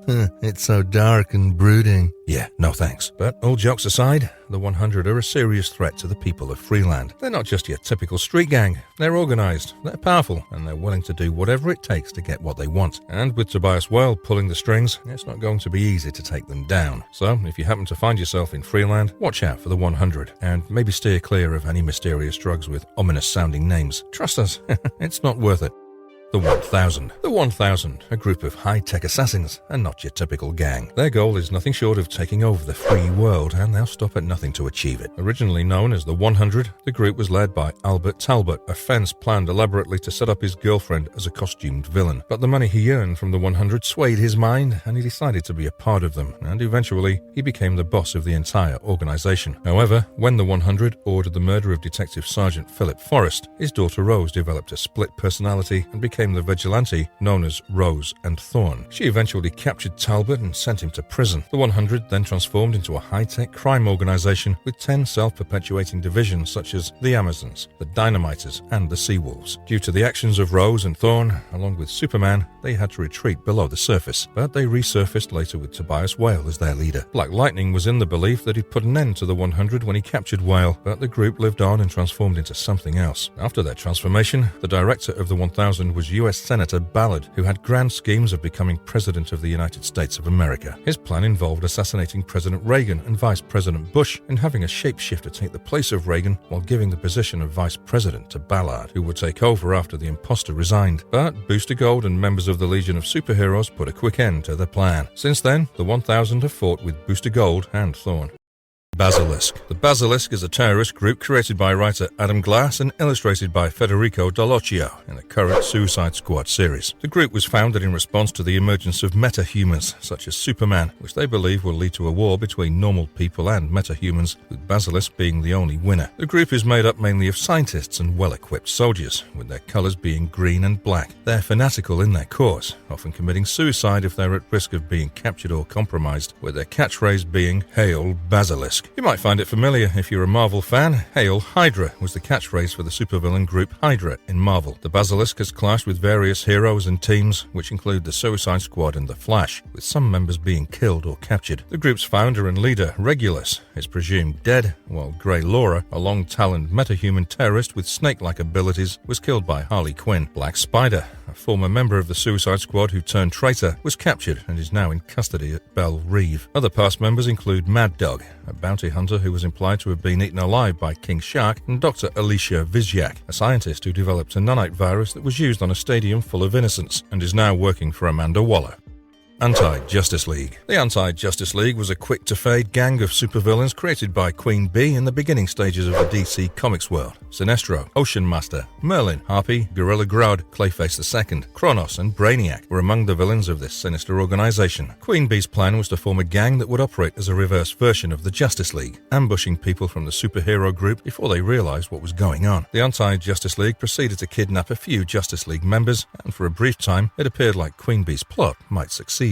The JLA, on the other hand, was swift to respond and defeated the Anti-Justice League, forcing the wicked organization to dissolve. Despite its brief lifespan, the Anti-Justice League made an indelible mark on the DC Comics universe. It was a testament to the villains' ingenuity and resourcefulness in coming together for a common cause, even if it was eventually unsuccessful. The Anti-Justice League served as a warning that sometimes even the most powerful heroes might fall victim to a well-planned onslaught by their opponents. 5 Inversions. The 5 Inversions are a quintet of superhuman creatures who were the only individuals to survive the Sector 666 massacre in the DC Comics world. The Manhunters, machines built by the Guardians to keep the cosmos in order, assaulted Sector 666 and cruelly exterminated every living thing in all forms. The 5 Inversions were determined to avenge their sector and banded together to attack the Guardians responsible for releasing the Manhunters. The Inversions, led by Atrocitus, were powerful creatures that managed to create an empire of tears that encompassed 3 galaxies. They could see into the future and predicted the blackest night, which would mean the end of all life in the cosmos. The Black Lantern sign on the bodies of the 5 Inversions represented the impending doom and destruction they wanted to unleash upon the universe. The Guardians finally destroyed the 5 Inversions on Ishmalt, their throne world. Their legacy, however, carried on, and their deeds had a significant influence on the DC world. Their desire for revenge against the Guardians would ultimately give rise to some of the most pivotal events in the history of the DC universe. Bomb Squad. The Bomb Squad was a collaboration between the baddies Plastique and Electrocutioner in the DC Comics world. They chose the name in order to sound more scary, but it simply brought mockery from their peers. The Bomb Squad was hired to murder Senator Godfrey and mostly battled with the Justice League. The lack of activity of the Bomb Squad, soon after their first few antics, drew the notice of Green Lantern, Black Canary, and Arsenal. They learned that Professor Ivo was controlling the criminals using artificially enhanced Starro hatchlings implanted to the rear of their necks. The 3 followed the Bomb Squad to Ivo's hideout, where Arsenal used his arrows to pin them to the wall. Despite the assault, neither Electrocutioner nor Plastique appeared to be in distress. Arsenal then located the Starro inserts and used precision archery to remove them. The control of the Bomb Squad was broken, enabling them to reclaim their independence and maybe redeem their actions in the future. Strike Force Cobra. Strike Force Cobra was initially founded in the DC Comics universe to attack Batman and his Outsiders squad. Cobra thoroughly researched every villain who had ever faced Batman, as well as how they gained their various powers. Using this data, Cobra made some test participants into the first Strike Force Cobra iteration. Zebra Man 2, Spectrum Monster, Planet Master 2, Elemental Woman, and Clayface 4 made up the team. They were dispatched by Cobra to battle the Outsiders and go into Stag Enterprises. However, Spectra Monster was destroyed in the ensuing battle, and the remaining members of Strike Force Cobra suffered defeat and were arrested by the police. Later, Eve, Cobra's lover, formed a new Strike Force Cobra composed of supernatural operatives seeking vengeance on the Outsiders. This squad, however, was vanquished by Eradicator's rendition of the Outsiders. Lady Eve requested assistance from Cobra, but he rebuffed and instructed her team to surrender. Aryan Brigade. The Aryan Brigade was a troop of superhumans that worked for the terrorist group branded as the Aryan Nation as its enforcers. The gang of Nazi-inspired supervillains, also known as the Purifiers, adhered to Third Reich ideals. Following the collapse of the Aryan Nation, the brigade switched to the world of crime for hire. The gang was eventually found to be secretly commanded by US Senator Sanders Hodgkins. The Overmaster eventually persuaded the Aryan Brigade to join his new cadre, leading to clashes with different iterations of the Freedom Fighters and the Justice League. A short time later, later, Backlash and new members Bonehead, Luftwaffe, and Rebel formed a new incarnation of the Aryan Brigade. This new crew launched an attack on a Las Vegas casino, but was promptly destroyed by the Freedom Fighters. In spite of their ultimate downfall, the Aryan Brigade persisted in causing havoc, with some members going on to have successful villainous careers. Because of its beliefs and activities, the squad has been a regular foe of heroes and advocates of justice across the DC universe. Religion of Crime. The Religion of Crime, popularly known as the Dark Faith, is a very secretive group that worships the Crime Bible's doctrines. The faith both preaches and conducts criminal activity, advocating and perpetrating homicide, burglary, and physical assault. The Religion of Crime is frequently opposed by Renee Montoya's Question and Batwoman. Darkseid and the world of Apocalypse are said to have played a role in the formation of the Crime Bible. Some references in the manuscript, such as the Blood Trail, imply an association with Intergang and the New Gods. The group has quite a few prominent members, such as 2 Chevy Chase daughters of Lilith, Giselle Carlisle, Isabella Cordoba, Mistress Alice, Mother Superior, Sinclair, Sister Shard, and Stanton T. Carlisle. Injustice Unlimited. Injustice Unlimited was founded as an extension of the Injustice Society, a collection of supervillains dedicated to wreaking havoc and causing mayhem. The Wizard, an experienced sorcerer who was previously a part of the Injustice Society, founded this new organization. The team also consisted of Artemis Croc, the Dummy, Fiddler, Hazard, Icicle, Marcy Cooper, Shade, and Solomon Grundy. As it consisted of some of the children of Injustice Society members, Injustice Unlimited was basically an evil manifestation of the superhuman team Infinity Inc. The Wizard was inadvertently murdered during a fight with the Global Guardians and Infinity Inc. in Calgary, resulting in the group's disbandment. A smaller number of members, led by the Second Harlequin and the Dummy, sought vengeance on Infinity Inc. and arranged a chain of events that led to the superhero team's downfall. Dark Nemesis. Dark Nemesis was a mercenary organization comprised of 5 supervillains. Axis, Blizzard, Karam, 2 Scorchers, and Volt were all a part of the team. They've had run-ins with the Teen Titans in the past. They were fighting the Titans for the first time while working for the shadowy organization referred to as The Veil, who had actually recruited them to put the teen superheroes' talents to the test. During their second battle with the Titans, Axis assassinated one of their own members, Scorcher, and blamed the Titan Risk. Dark Nemesis fulfilled its promise since this action caused the Titans to be discredited.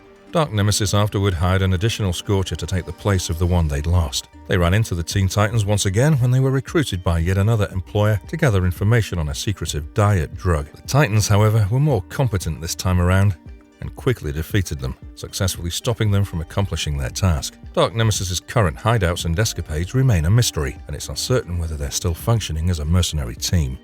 Extremists. The Extremists are a collection of supervillains from Earth 8, an alternate dimension. They were once the champions of Angor's adversaries, and they were to blame for the devastation of their homeland in a former timeline. The squad is made up of characters based on some of Marvel Comics' most infamous supervillains, such as Dormammu, Doctor Doom, Dr. Octopus, Magneto, and Sabretooth. While the Extremists are similar to Marvel's Masters of Evil, not one of the villains on which they're based are regular Masters members. The original Extremists were formerly a bunch of ordinary human criminals, according to their perplexing origin narrative detailed in a Justice League quarterly. They were trapped in a nuclear explosion, which gave them incredible powers, an allusion to the notion that many Marvel heroes have received their abilities from radiation exposure. Due to their sinister origins, the Extremists have turned out to be powerful enemies for a number of DC's superheroes. The Other Kind.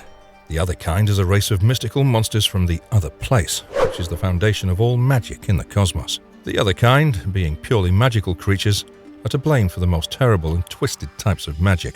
The Upside Down Man, a primeval reflection of Hecate, the deity of magic, is their commander.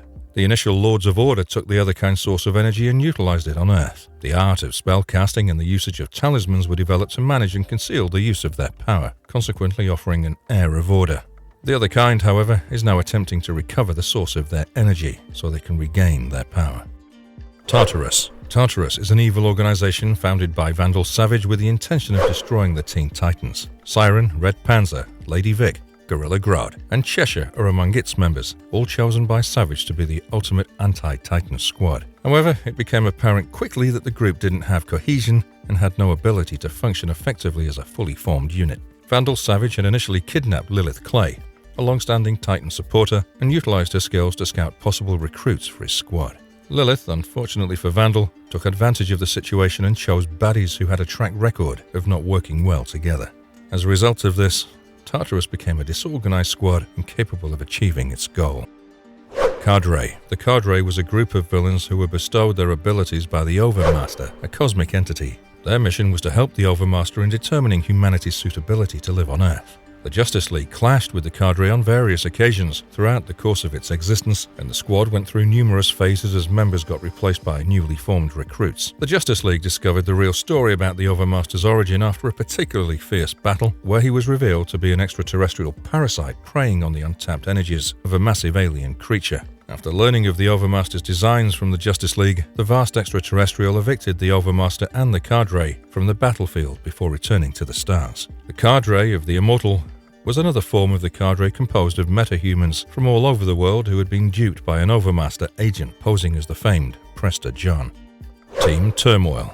Team Turmoil is an infamous group of criminals that work as assassins for hire. The squad consists of 4 members: Caliber, Miasma, Rumble, and Wildside. They've had run-ins with a number of superheroes, including the Flash. The blue and red jumpsuits worn by Team Turmoil members are easily identified by the unique double T emblem on the breast. Following a number of losses at the mercy of the Flash, the squad opted to relaunch as Turmoil 13. They attempted to fight the Flash by piloting massive robot armors, but were eventually unsuccessful. Despite their failures, Team Turmoil members remain driven to wreak havoc and chaos wherever they go, perpetually searching for their next payday. Dark Circle. The Dark Circle was an infamous rebel gang of aliens in the 30th century whose main goal was to take over the United Planets. They were the enemies of the Legion of Superheroes, a group of youthful superheroes. Roland Saiper, Ontir of Suron, Norak Kun, Grulug, Garkush, and Gorgoth were the sole members of the Dark Circle. They possessed legions of clones made from their own unique DNA. They also freed Mordru, a formidable sorcerer, with the intention of using him to battle the Legion. Mordru, however, had plans of his own and seized hold of the Dark Circle and exploited it for his own goals. Regardless, the Dark Circle pursued its schemes to take over the United Planets. Mordru and the Dark Circle were eventually vanquished by the Legion of Superheroes. Ninth Circle. The Ninth Circle is an infamous and clandestine group comprised of unscrupulous business leaders operating on a worldwide scale. The gang was created by Robert Queen, Green Arrow's ancestor, and a guy known as Dante. Participants of the Ninth Circle don masks during gatherings to keep their actual identities hidden. They have a special army called the Burned, which consists of lower-level members who have been indoctrinated through a technique known as rebirth. This procedure entails being scorched in lava, which wounds their skin and changes their thoughts, rendering them loyal to the Ninth Circle. The group recruits members forcefully by capturing and enrolling them using the Underground Men. Members get pennies with 9 circles on them put into their eyes to demonstrate their commitment. The Ninth Circle has been involved in a variety of illicit operations, including trafficking, arms trade, and political manipulation. Hunger Dogs. The Hunger Dogs, commonly referred to as Lowlies, is an organization of destitute Apocalypse residents who are subjected to Darkseid's tyranny. The Lowlies dwell in the impoverished neighborhood of Armageddon. Despite their harsh conditions, a group of Lowlies got together to form this clandestine organization that sneaks supplies from the war machinery and distributes it to people in need. The Hunger Dogs are a troop of criminals from Earth 2 that work for Steppenwolf in the New 52. They utilize their talents and powers to sow havoc and devastation, carrying out Steppenwolf's commands in order to pursue their own goals. Bedlam, Beguiler, and Brutal are all deadly metahumans that make up the trio. The Disgraced. The Disgraced is a vigilante gang commanded by the mysterious and frightening Nightfall. The members of this group are all damaged and twisted people, each with its own set of abilities. Bleak Michael can manipulate acid, while Bonebreaker is the team's primary security and possesses incredible super strength. Catharsis is yet another member who can fly. Finally, there's their leader, Nightfall, a young woman who's been through a lot and was even restrained at Arkham Asylum for a while. The Disgraced combat crime in their own unique way, frequently taking things into their own capable hands and employing violent techniques to achieve their objectives. Hyperclan. The Hyperclan is a group of white Martians that descended on Earth and acted as superheroes in order to acquire humanity's faith and adoration. The mysterious Protex led the crew. The Hyperclan looked like they possessed all of the characteristics of a superhero squad. Their actual motivations, however, were exposed when it came to light that they'd been surreptitiously abducting scientists in order to construct a weapon that would murder millions of people and rebuild the survivors to a primitive form, thereby making them their devoted subjects. The Justice League foiled the Hyperclan's plot by banding together to oppose them, leading to an encounter that resulted in the alien team's defeat and their evacuation to their native planet. The Fourth Reich. The Fourth Reich is a neo-Nazi organization that seeks to build a new system based on Nazi dominance. It strives to eradicate the planet of all individuals who don't fit into its restrictive concept of humanity, led by an evil character dubbed Vandal Savage. The Justice League foiled its first assignment, which was to attack heroes that exemplified American principles. The Reich has now returned with a formidable weapon known as the Darkness Engine that has the capacity to negate the powers of anybody who comes into contact with it. The ultimate objective of the Fourth Reich was world dominance, and it'd go to any length to accomplish this. However, the Reich is met with ferocious opposition by both heroes and civilians who refuse to allow this terrible philosophy to take root. Nemo. Nemo, or the Nautical Enforcement and Maritime Order, is a covert organization committed to controlling the world's waters. They hire highly trained spies who wear a distinctive crimson uniform with gold masks and work in complete secrecy. The organization was founded in 1872, and by the year 1983, they'd effectively seized control of the water bodies, making them extremely wealthy. This wealth has brought them into the unfavorable notice of Aquaman, who's vowed to protect the waters and their inhabitants. Nemo has cutting-edge technology and weaponry, such as their infamous energy rifles. Their primary headquarters are hidden in Antarctica, where they've hired some of DC's most gifted super scientists, including the well-known Dr. Evo. Clock Watchers. The Clock King founded the Clock Watchers, a criminal organization he saw as the next wave of villainy. He assembled a crew of novice villains from the internet. The team consists of Radiant, Sharp, Crackle, and Acidia. The Clock Watchers aim to become the world's most extraordinary criminal organization, even creating their own webpage to publicize their actions. The team's goals, however, were thwarted when they battled with the Teen Titans. The Clock Watchers were apprehended and detained pending trial. Although the Clock King thought about forming a new group of Clock Watchers, it's unknown if he carried out this plan. The Clock Watchers' current location remains unknown. Time Stealers. Mr. Mind formed a squad of 10 supervillains called the Time Stealers with the purpose of dominating time itself.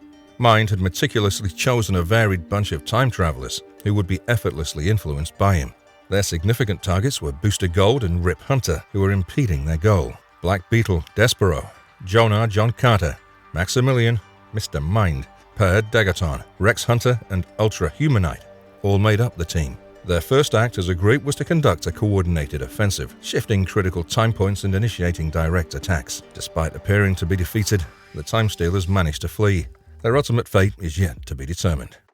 Rainbow Raiders. The Rainbow Raiders are a squad of color-themed villains that have taken over the legacy of the late Rainbow Raider. Every member of the group has talents and weapons that correspond to their color. The squad consists of 7 people, 1 for each of the rainbow's colors: violet, indigo, blue, green, yellow, orange, and red.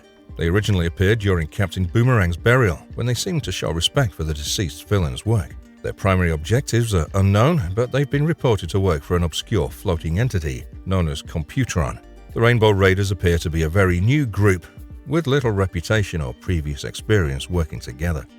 The Circle.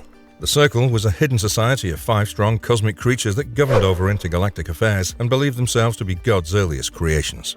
Their paths collided with Superman, a man they mistook for one of their own. They subsequently disagreed with him as one of their operatives, Rogol Zar, advocated for the annihilation of Krypton. Despite the Circle's unified opposition, Krypton was eventually destroyed. Upper Ali Absa, who at first refused to take any role in the fight, surreptitiously recorded and disseminated data stones around the galaxy, carrying testimony of the Circle's acts and the real story behind their intentions. Deep Six. Darkseid's Deep Six is a gang of formidable aquatic baddies. They had fish-like characteristics, the ability to breathe underwater, and incredible strength. The members include Gol, Jafar, Curin, Shaligo, Slick, and Truck. Darkseid was reportedly able to resurrect them with the use of a birthing chamber. They're said to be to blame for the tragic passing of Keiko, who was one of Aquaman's prior lovers and the parent of his kid, Koryak. All those who were part of the Deep Six were seemingly killed in a battle with Aquaman. They were subsequently resurrected, however, and confronted the Supermen of America before entering Alexander Luthor's secret society. Brotherhood of Dada. After being turned down by the Brotherhood of Evil, Mr. Nobody founded the Brotherhood of Dada, a group dedicated to bringing absurdity and disorder into the world. They wanted everyone to appreciate and embrace the absurdity of life. Therefore, their first mission was to steal a work of art from a German collector, which could consume everyone and everything that it glanced upon. The picture encompassed both the Brotherhood and the entire city of Paris. The Doom Patrol, which was the sole team capable of dealing with the Brotherhood's odd conduct, entered the picture. The Brotherhood was eventually compelled to remove Paris from the picture, but they remained within. Mr. Nobody later founded the new Brotherhood of Dada with the purpose of absorbing the whole of America within the artwork. But Mr. Nobody and the piece of art were both destroyed, which effectively ended the Brotherhood once and for all. Nuclear Family. Dr. Shanna constructed the nuclear family of androids to seem like a traditional 1950s family, complete with a mother, a dad, 2 sons, a dog, and a daughter. Each of the members of the droid family possessed nuclear-based abilities that provided them with exceptional strength and longevity. The nuclear family could fly with its own built-in propulsion systems. The nuclear family primarily posed a threat to the superhero team Outsiders. In their first confrontation, they beat the Outsiders. They were, however, ultimately demolished. During the battle for Bloodhaven, the nuclear family resurfaced as members of the secret society of supervillains. The Burners. The Burners are a gang of criminals led by Roland Norcutt. They share his revolutionary beliefs and want to take apart the United Nations. Lightweaver, who can create hardened light structures. Intersect, a metahuman with the power to control radio frequency bands. Crosscut, a passionate video game enjoyer. And Breakdown, a metahuman who can literally break down any substance to its base constituents and reconstruct it into anything he desires, make up the team. Their principal objective is to disrupt the existing order and establish an entirely new order through which they wield power. Demolition Team. The Demolition Team was a mercenary gang in the DC Comics world noted for its construction-themed weaponry and the specially developed power tools that they employed in battle with Hal Jordan. Rosie, the team's captain, was joined by Hardhat, Jackhammer, Scoop Shovel, and Steamroller. Unfortunately, most of the crew members were slain by OMACs during the course of the OMAC project. Hardhat was the lone survivor, and he took an active role in the Battle of Metropolis until he vanished from reality. Hardhat was subsequently discovered in Limbo. Even though the Demolition Team influenced a clone group known as the Toolbox, the collective itself wasn't around for long and fell into a lull after its defeat. False Face Society. The False Face Society is a legendary criminal organization in the DC Comics world that's based in Gotham City. They have a reputation for donning masks, with each of them wearing a different one. Its members include Baby Doll, Black Mask, Black Spider, Cersei, David Franco, Jason Todd, Metalhead, Mr. Toad, and Richard Sionis. The name of the organization is derived from an unconnected Iroquois medical institution. The False Face Society first appeared in publications 23 years before Black Mask, which has become widely linked with the organization. The False Face Society was formed by Roman Sionis' dad, Richard Sionis, according to the 2011 DC Comics reboot, The New 52. Despite this shift in backstory, the organization's reputation as a violent criminal group hasn't changed. The Hangmen. A gang of Karachi patriots funded the development of the Hangmen in order to assassinate Cheshire, the fugitive who had devastated Kurak with a nuclear bomb. The Hangmen soon turned out to be a formidable band of supervillain killers who ultimately battled with the Titans. The group consisted of Stranglehold, Shock Trauma, Provoke, Killshot, and Breathtaker. Despite a few initial setbacks, the group would come back several times to cause problems for the Titans. Later, during Dick Grayson's reign as Batman, a new band of Hangmen appeared in Gotham City. The squad took the same identities and powers as their forefathers, but were defeated and caught during their very first crime. The team was later disbanded. Axis America. Axis America was a group of superpowered spies assembled by the Axis nations during World War II to carry out criminal acts in the United States. It was made up of individuals from Germany, Japan, and Italy. The members included Fledermaus, Fleshburn, Great White, Grosshorn Yule, Gundra, Kamikaze, Seawolf, Ubermensch, Usil, Vela, and Zaladin. The All-Star Squadron, a collection of American superheroes, was the team's principal adversary. Adolf Hitler dreamed up Axis America, and its first duty was to murder American heroes with the goal of damaging American morale. However, what they did as a group after 1942 is unknown, and apart from Seawolf, little has been discovered about the individual members. The Wonderland Gang. The Wonderland Gang is a Gotham City-based criminal organization whose behaviors and activities have been influenced by Lewis Carroll's renowned stories. Each member of the ensemble is based on a character from Through the Looking Glass or Alice in Wonderland. The Carpenter, the Lion, March Harriet, Tweedledee and Tweedledum, the Unicorn and the Walrus comprise the group, which is led by a mind-controlled Mad Hatter. Despite his separation from the gang, the Mad Hatter is still regarded as a vital figure of the gang's legacy. The Wonderland Gang is very well known for carrying out odd heists centered around Alice in Wonderland. Gas Gang. The Gas Gang is an infamous collection of robotic villains modeled on and given the names of various gases in the DC Comics world. They're well known for being the Metal Men's adversaries. The squad consists of 5 individuals, each representing one of humanity's most deadly gases: carbon dioxide, carbon monoxide, chloroform, helium, and oxygen. Doc Magnus, a researcher who was converted into a robotic entity by cosmic rays, created the Gas Gang. Magnus developed the Gas Gang in seclusion, while imprisoned for his own protection. Later, the Metal Men fought the Gas Gang, and following a long battle, Gold zapped the robots, annihilating them. Doc reassembled the Gas Gang to combat the Metal Men after they were welded together and became evil. They were able to overcome these nasty Metal Men. The gas gang was also featured in the animated Brave and the Bold, where nitrogen replaced carbon dioxide and hydrogen was included as the latest addition. Pentacle. Strager headed the Pentacle, a gang of evil witches and warlocks that battled the Shadow Pact. They were skilled in evil magic, having the capacity to cast necromancy spells in order to defeat death. Death was also the origin of their power, which required human sacrifice to be able to cast their spells. The group's members include Bagman, Jack of Fire, Carnival, Sister Shadow, Strager, and the White Rabbit. The Pentacle collected the residents of River Rock in order to utilize them in a witchcraft spell in that very town. They built a scarlet blood barrier around the town to keep the residents from fleeing. The Shadow Pact finally overcame the Pentacle, albeit at a tremendous cost of a full year of their life being wasted within the town. The Pentacle was caught and transported to the Dark Tower, a penal facility in another reality. Frontmen. The Frontmen are a group of law enforcement officers headquartered on Oolong Island, whose duty it is to keep the island safe and secure. Mr. Somebody leads the team, which includes individuals such as the researcher Amanda Beckett, who excels in the creation of human and botfly synthetics using botfly pupa, Porcelain Doll, a porcelain but humanoid being, and Animal Vegetable Mineral Man, who can transform into any animal, mineral, or vegetable. The crew has had multiple encounters with the Doom Patrol and is regarded to be their long-term adversary. Helix. Dr. Benjamin Love altered 6 infants in the womb to form the Helix team. Each child was given a medicine that led them to acquire mutant talents. The doctor fostered them in secrecy and separated them from society, leaving the children with no moral direction. The kids finally teamed together to take on Infinity Inc., a collection of superheroes. Arak Windwalker, Baby Boom, Critter, Mr. Bones, Penny Dreadful, and Tao Jones made up Helix. They abducted Fury, a participant of Infinity Inc., in a bid to earn some money but were eventually beaten by the team's other members. They then learned that 2 other people, Cacharo and Wildcat 2, had also been subjected to the very same experiments. Helix is now disbanded, and several of its former members' situations remain unknown.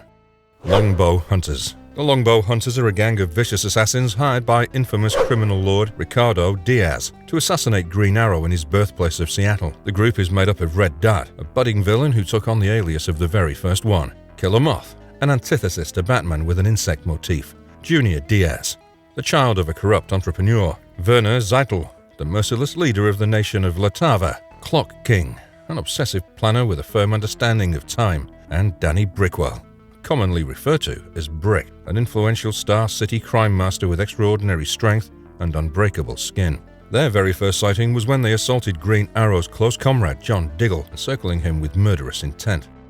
Bloodlines Parasites. The Bloodlines Parasites was a terrifying and highly advanced species of beings who first emerged in the Bloodlines storyline. They were reinvented as contagious spores that targeted people in the revised version of the narrative. The parasites came from a pocket universe that had become bereft of life as a result of their own deeds. Although the spaceship was carrying 7 parasites, just 6 of them got to the Earth. They attempted to feed on human spinal fluid, resulting in the deaths of numerous innocent people. The attacks, however, had an unanticipated side effect. They activated the metagene of formerly latent metahumans, providing them with superpowers. In response to these parasitic problems, the world's heroes sought to overcome them through a mix of bravery and collaboration. The New Bloods, often referred to as the Blood Pack, who were actually the newly awakened metahumans, used their powers to return the parasites to their reality. The Taker, a supreme parasite and their deity, devoured all of these creatures. Jihad.